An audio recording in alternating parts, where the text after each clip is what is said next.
Naaprobado na ni Pangulong Ferdinand Marcos Jr. ang 21 priority bills sa ilalim ng Legislative Executive Development Advisory Council o LEDA.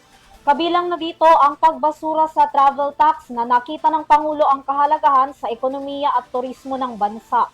Bukod dito, natalakay din ang iba pang priority bills para sa BARM elections, online gambling, political dynasty at iba pa. Alamin ang kabuuan ng balita mula kay Criza Lopez. Kabilang ang pag-abolish ng travel tax, inaprubahan ni Pangulong Ferdinand Marcos Jr. ang 21 priority measures ng Legislative Executive Development Advisory Council o LEDAC, ayon kay Palace Press Officer at Undersecretary Attorney Claire Castro. Lahat ng ito ay inaprubahan sa nangyaring pagpupulo ngayong araw. Marcos Jr.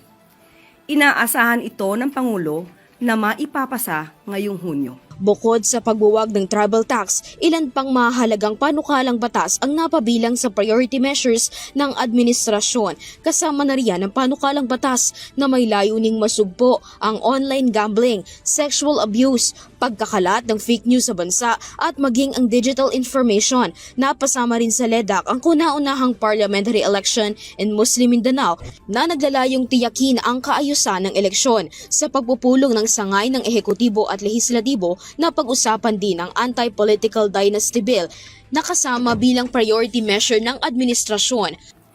Inuna rin ng Pangulo na kamustahin ang update hinggil sa anti-political dynasty dahil ito ang nais ng Pangulo at ng taong bayan na maisabatas sa lalong madaling panahon. Kaugnay sa pag-abolish ng travel tax, iginiit ni Undersecretary Castro, handa ang gobyernong pondohan ang anumang maapektuhan sa pagkawala nito sa pamamagitan ng General Appropriations Act. Batay anya sa naging pagpupulong, nakita ng Pangulo kung gaano makakatulong sa ekonomiya at turista ang pag-abolish ng travel tax, ngunit hindi pa napapag-usapan ang maaaring maging epekto nito sa Tourism Infrastructure and Enterprise Zone Authority o TIEZA. Babiyahe.